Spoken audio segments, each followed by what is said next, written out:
जय हिंद, नमस्कार। मैं अमर जैदी स्वागत करती हूँ आप सबका एक बार फिर से हमारे आज के कार्यक्रम में। दोस्तों, सोने की बात आती है, सोना मतलब नींद वाला सोना नहीं, मैं गोल्ड की बात कर रही हूँ। तो एकदम आँखें आपकी खुल जाती हैं, एकदम आँखें चकाचौंध हो जाती हैं और ख़ास तौर से महिलाओं की बात करें तो महिलाओं को गोल्ड से बड़ा प्यार होता है। भारतीय महिलाएँ गोल्ड की एकदम दीवानी है, गोल्ड में इन्वेस्ट करती हैं, थोड़े-थोड़े पैसे इकट्ठा करके भी गोल्ड खरीदती हैं। ये भारतीय महिलाओं की निशानी है और यही वजह है कि भारत रिसेशन प्रूफ रहता है क्योंकि हमारे पास बहुत सारा गोल्ड है। सेंट्रल बैंक्स गोल्ड खरीद रही है। गोल्ड को लेकर रुझान जो है वो बढ़ता जा रहा है। आज की डेट में अगर गोल्ड की बात करें तो $3650 आउंस पर डॉलर ये चल रहा है और दावा ये है कि 2032 तक ये 12,000 तक पहुंच सकता है और बड़े ये डेटाज और रिपोर्ट्स आ रही हैं और लगातार जो एक्सपर्ट्स हैं उनका ये कहना है कि गोल्ड बढ़ता जा रहा है, गोल्ड भविष्य है, फिजिकल गोल्ड की खरीदारी बढ़ रही है और उमेश जी भी ये कह चुके हैं कि गोल्ड के साथ-साथ जो सिल्वर है, वो भी महँगा होगा, उसमें इन्वेस्ट करें। बहुत सारे एक्सपर्ट ये भी कहते हैं कि गोल्ड के साथ सिल्वर, सिल्वर के साथ फिर तांबा भी बहुत अहम है। तो कीमती जो मेटल्स हैं उसको खरीदें, फिज़िकली उसको खरीदें और इस तरह की जो ऑनलाइन ये सारी चीज़ें चल रही हैं, ये तो मतलब आप जो आपके हाथ में जिसको आप छू नहीं सकते तो उसमें आप क्या ही विश्वास करेंगे। ये सारा कई सारी चीज़ें हैं जिनको हम आज की इस चर्चा में शामिल करेंगे। ये आप देख पा रहे हैं जो मैं स्विस एशिया है उसका उसके रेट की बात आगे और डिटेल में हम शामिल करेंगे। इसको हम चर्चा में शामिल कर लेते हैं। हमारे साथ उमेश जी हैं। उमेश जी, बहुत-बहुत स्वागत है आपका। जय हिंद, नमस्कार। एक बार फिर से सोने की बात हो रही है उमेश जी। गोल्ड। जय सिया राम। अंबर जी। जय सिया राम। उमेश जी, गोल्ड एक बार फिर से एक बार क्या कहें, गोल्ड तो लगातार मजबूत होता जा रहा है। पिछले कुछ सालों में हमने देखा है कि गोल्ड कितना मजबूत हो रहा है। सेंट्रल बैंक्स गोल्ड खरीद रहे हैं, भारत अपना गोल्ड रिजर्व वापस ला रहा है और जो लोग हैं, फिजिकल जो खरीदारी है वो बढ़ रही है। जो स्विस एशिया उसका आपने डेटा देखा, ये सारी चीजें हो रही हैं। किस तरह से आप इस पूरे अपडेट को देख रहे हैं? क्या आपको नजर आ रहा है? देखिए अंबर जी, स्विस एशिया ने कुछ दिनों पहले बताया था कि गोल्ड का दाम 8,000 तक जा सकता है। अब उन्होंने रिवाइज कर दिया है अपना टारगेट 12,000 आउंस की बोल रहा हूँ। और आप अभी जो दाम चल रहा है अराउंड 3,600 चल रहा है या $3,650 में आउंस की बात बोल रहा हूँ। तो ये कम से कम आप समझिए 3.5 गुना बढ़ेगा। आज गोल्ड का दाम तकरीबन 1 किलो का 1,10,00,000 के आसपास है। तो समझ लीजिए अगर डॉलर 90 रुपया आज के जैसे रहता है तो 8 साल में ये कम से कम ये पहुंच जाएगा 3.5 करोड़। इसका सीधा गणित वही बताता है।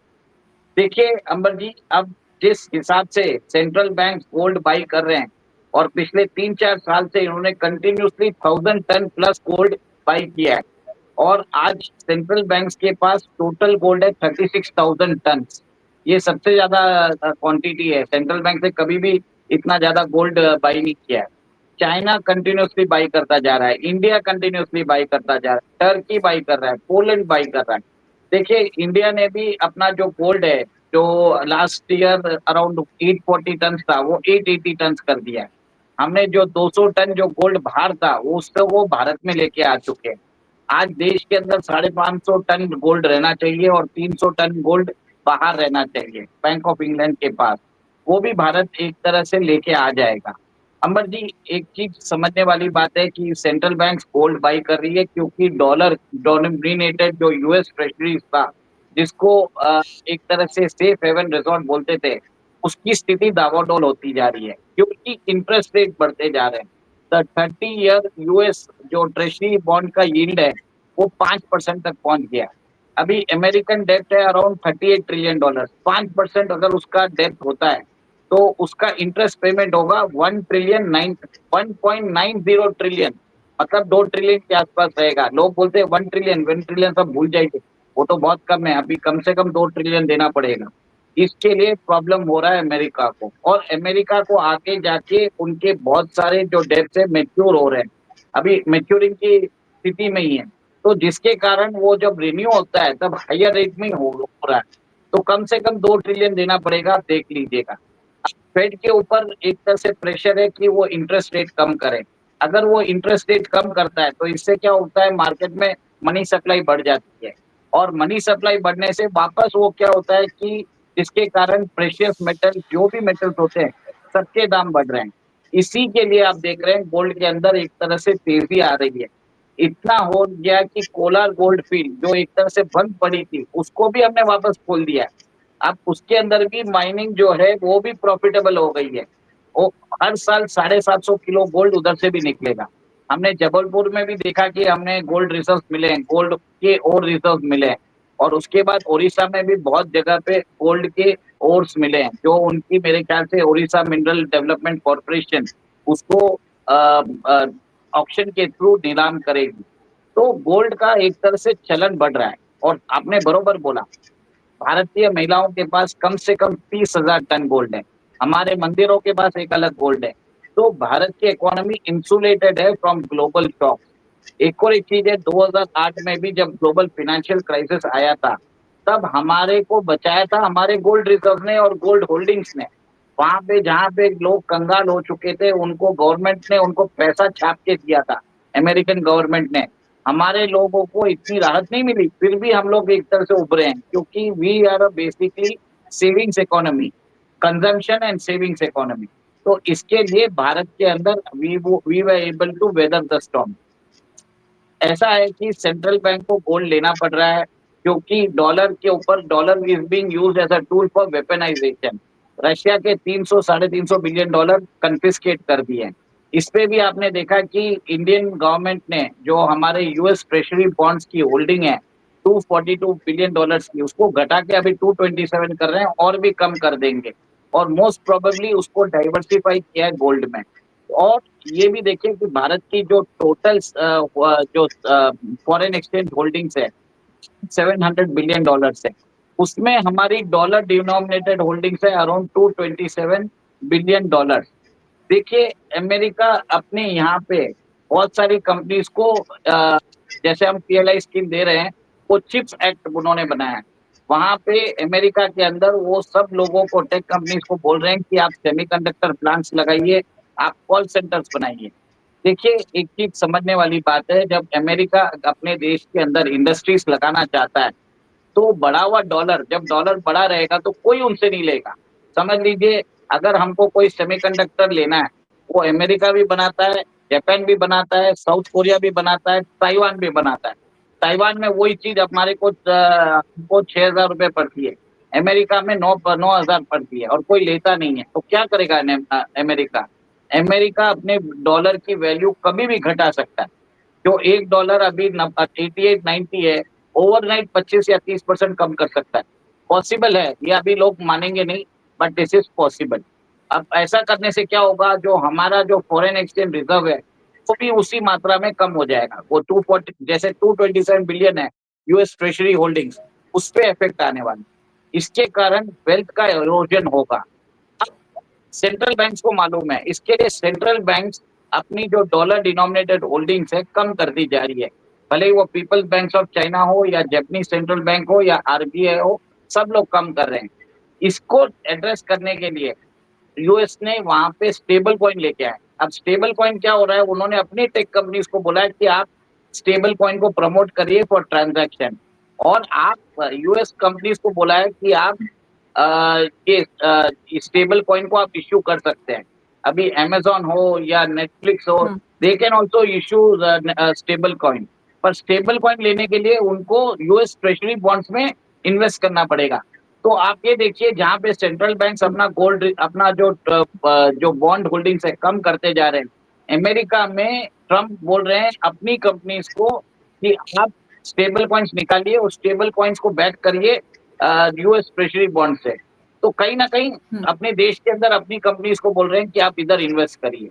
अभी जो व्हाइट हाउस में मीटिंग हुई थी उसमें भी आपने देखा था कि टिम कुक ने बोला था कि $600 बिलियन मैं इन्वेस्ट करूंगा। मेटा ने बोला $600 बिलियन इन्वेस्ट करूंगा। गूगल ने बोला $250 बिलियन इन्वेस्ट करूंगा। माइक्रोसॉफ्ट ने बोला $80 बिलियन इन्वेस्ट करूंगा। सैम ऑल्टमैन ने फिगर नहीं दिया, पर वो उन्होंने भी बोला कि मैं भी बिलियंस ऑफ डॉलर्स इन्वेस्ट करूंगा।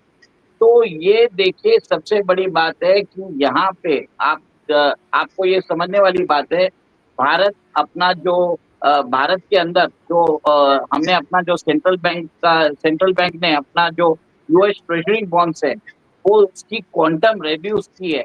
ये एक तरह से अपने एसेट्स को डाइवर्सिफाई कर रहा है ताकि फ्यूचर में कोई शॉक्स ना हो सके। और आज अगर आपको कोई बॉन्ड तो बॉन्ड उमेश जी, ये जो सारी तैयारी है, हमने देखा है कि जो इटली और उस पे भी हम चर्चा की थी कि किस तरह से वो अपना गोल्ड मांग रहे हैं अमेरिका से वापस और सारी चीजें।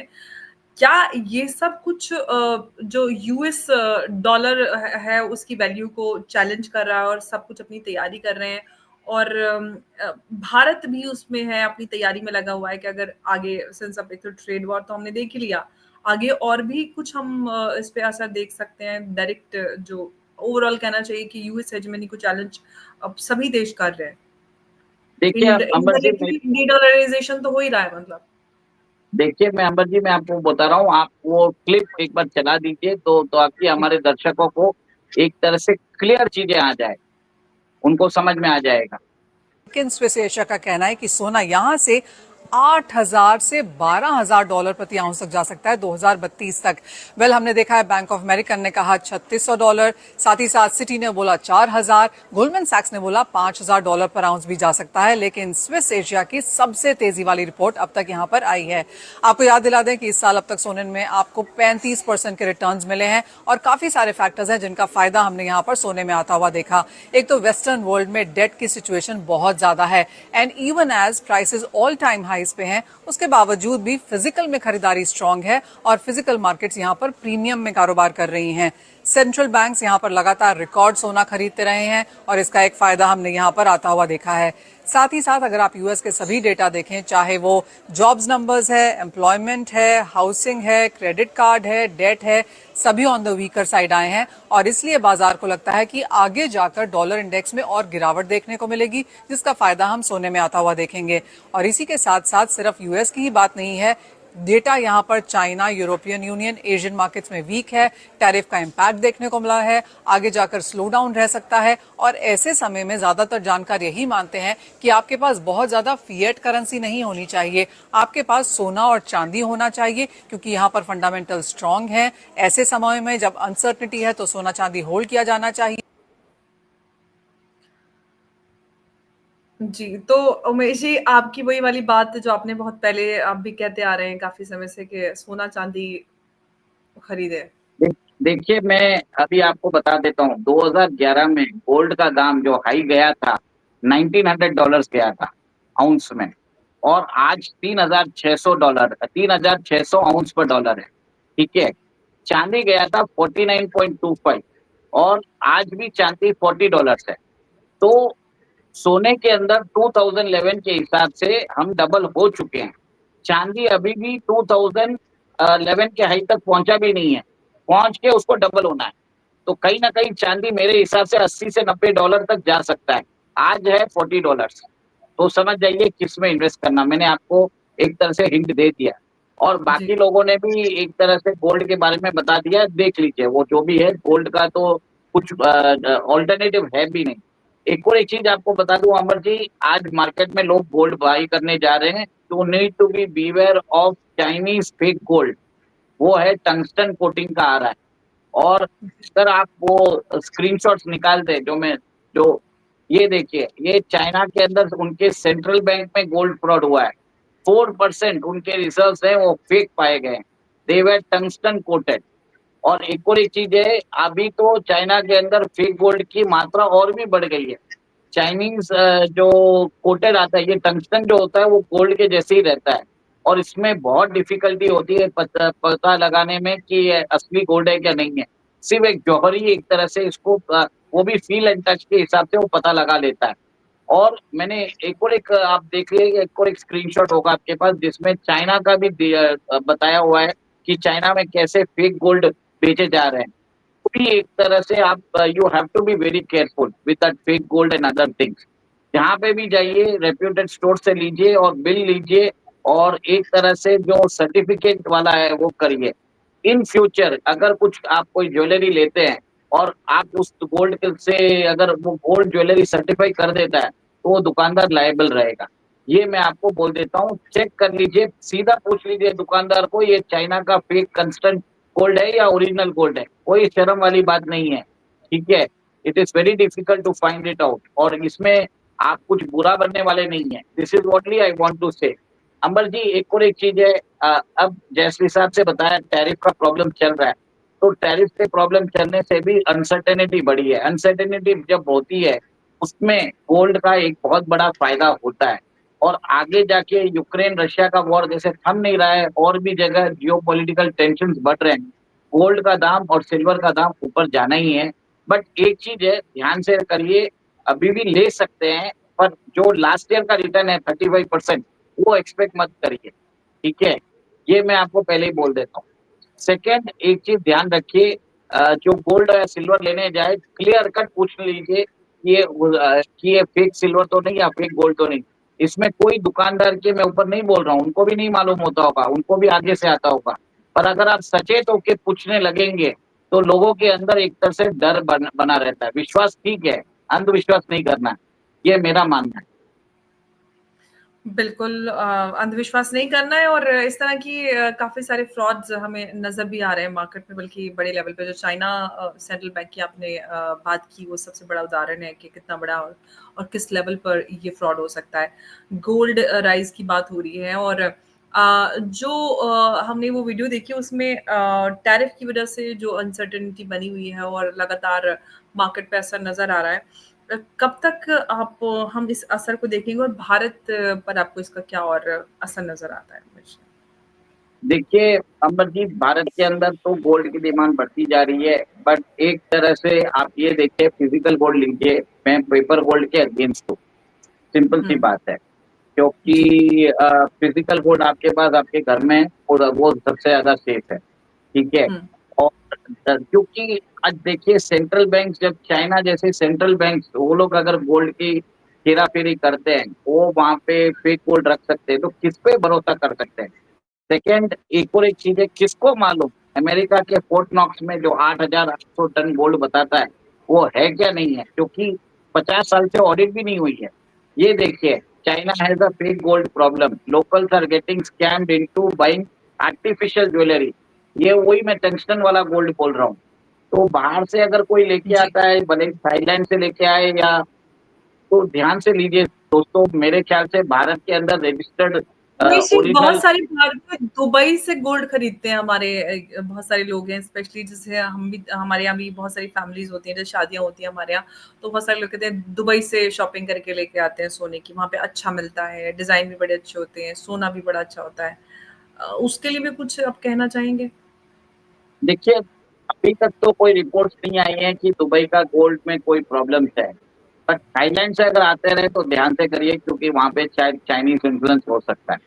बट मेरा यही मानना रहेगा कि आप गोल्ड रजिस्टर्ड जो अच्छे स्टोर्स है उनसे लीजिए। वो लोग सब सर्टिफिकेशन भी देते हैं, बिल भी देते हैं, जिसके कारण फ्यूचर में आप उनको वापस करने जाओ तो एटलीस्ट वो डिनाई नहीं करेंगे। इतना बोल सकता हूँ, आपके घर के पास अगर कोई अच्छा पुराना जौहरी रहेगा, वो ये सब काम नहीं करे।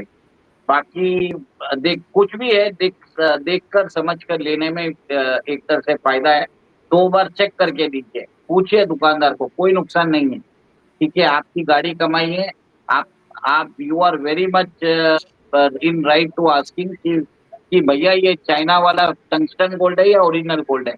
डायरेक्ट पूछिए, कोई गलत बात नहीं है। Better to be safe rather than sorry, ये मेरा मानना है। जी बिल्कुल। तो अब ये समझा जाए कि सबसे बेहतर इन्वेस्टमेंट फिलहाल सिल्वर गोल्ड नजर आता है, क्योंकि हमने आपने 1 दशक से ज़्यादा की बात की कि डबल सोना हो गया है, और आने वाले समय में चांदी को लेकर भी आप कह रहे हैं कि चांदी भी दुगनी हो जाएगी। तो सबसे सेफ इन्वेस्टमेंट फिलहाल आप सोना चांदी है, और रियल एस्टेट को अभी भूल जाएं, या रियल एस्टेट में भी बूम आएगी?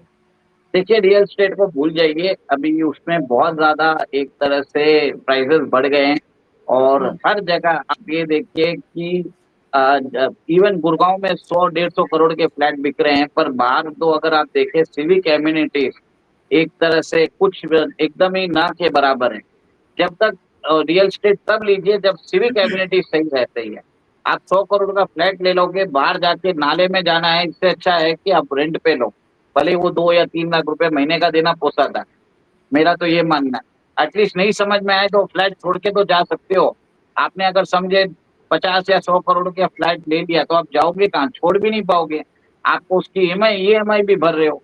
इससे अच्छा तो मैं सीरियसली बोलता हूँ, फ्लैट आप रेंट पे लो, और सब लोग अगर नहीं लेंगे एक तरह से अच्छा होगा, ये डिमांड कूल अप होगा, और डिमांड कूल अप होगा तब जाके एक तरह से प्राइसेस भी गिरेंगे। गिरना जरूरी है, कोई मतलब नहीं है बढ़ने का, ठीक है, ये एक तरह से आर्टिफिशियली डिमांड क्रिएट करके रखा है बिल्डर्स लॉबी में। देखिए बहुत लोग तो मुझे आज एक तरह से ये सब बोलने पे, सही बात बोलने पे मुझे कहीं ना कहीं पुशबैक तो मिलेगा, क्योंकि मैं जो बता रहा हूँ ये एक तरह से सही बात है, जो मुझे लगता है कि यू शुड बी केयरफुल। जैसे मैंने गोल्ड के बारे में बोल रहा है, मैं प्रॉपर्टी के बारे में भी वही बोलता हूँ, आर्टिफिशियली हाई रेट्स एवरीवेयर, ये आगे बढ़ने वाले नहीं है। पर सप्लाई ज्यादा हो चुका है, डिमांड फ्रीज हो चुका है, तो बिल्कुल। दाम गिरने ही है। और चाइना में पिछले 20 महीने से 25 महीने से प्रॉपर्टी के भाव गिरते जा रहे हैं, इंडिया में भी गिरेंगे और पक्का गिरेंगे, आराम से लीजिए, कोई अर्जेंट मत करिए। और जो कंस्ट्रक्शन हुई हुई प्रॉपर्टीज में ही हाथ लगाइए, अंडर कंस्ट्रक्ट प्रॉपर्टीज हमको नहीं मालूम वो जो टावर्स बन रहे हैं वो कंप्लीट होंगे क्या नहीं होंगे, वी डोंट नो। आगे टाउन्स के टाउन्स जाके बने जा रहे हैं, उनमें कोई खरीदने रहने वाला नहीं है, आसपास जंगल, गांव और कैसे कैसे इलाके हैं, और यहाँ पे हम दिल्ली एनसीआर में देखते हैं बने ही जा रहा है, बने ही जा रहा है, बने ही जा रहा है। मैं वही बता रहा हूँ, एक तरह से जो गोस्ट सिटीज चाइना की है वैसे ही गोस्ट टावर्स बन जाएंगे। So be very careful, don't invest in under construction properties. Construction होने दीजिए, बाद में महंगा भले ही चलता है पर वो महंगा नहीं रहेगा, किसी का बिक्रा कहीं भी नहीं है, आपको ओपन बता रहा हूँ, मार्केट में जाइए, नेगोशिएट करिए, आपको अपने दाम में मिल जाएगा। जी बिल्कुल। तो आज की जो चर्चा रही वो सोने चांदी और रियल एस्टेट को लेकर, फोकस सोने चांदी पर रहा, किस तरह से गोल्ड का चलन हमेशा से है और अभी भी बढ़ रहा है, सेंट्रल बैंक्स गोल्ड खरीद रही हैं, और आगे गोल्ड कितना मजबूत हो सकता है, आज की इस चर्चा में हमने बताया। उमेश जी बहुत बहुत आपका धन्यवाद इस आज की चर्चा में जुड़ने के लिए। नमस्कार, जय हिंद, जय भारत। एक और एक चीज बताना चाहता हूँ हमारे दर्शकों को, हम जो भी एनालिसिस करते हैं वो मेन स्ट्रीम मीडिया की रिपोर्ट्स के हिसाब से करते हैं। I am not in the business of making prediction, बस मेरा एक एनालिसिस होता है, वो मैं बताता हूँ बेस्ड ऑन सम फैक्ट, जो मैंने आपको बताया भी है। मैंने यहाँ पे न्यूज़पेपर और जो भी न्यूज प्रिंट हाउसेज है, क्रेडिबल न्यूज प्रिंट हाउसेज की मैंने खबर बताई है। इसमें जी बिल्कुल। एक ही चीज है कि हमारा एनालिसिस ऐसा होता है, it is based on all the news outlet से जो न्यूज आती है उसको कोलेट करते हैं, फिर उसको रिसर्च करके आपको बताते हैं। हमारे यहाँ पे कोई भी शेकी हेडलाइंस नहीं होते, हम कभी भी आपको मून प्रॉमिस नहीं करते हैं। सेकंड, एक और एक चीज है, अंबर जैदी के चैनल को प्रमोट करिए, क्योंकि दूसरे यूट्यूब चैनल के जैसे ये क्यूआर कोड लगा के पैसे नहीं मांग रहे, बस आपका ये चाहते हैं कि आप अपना स्नेह दीजिए और लाइक शेयर और सब्सक्राइब करिए। जय सिया राम। बहुत धन्यवाद उमेश जी आपका, एक बार फिर से जी, जय सिया राम।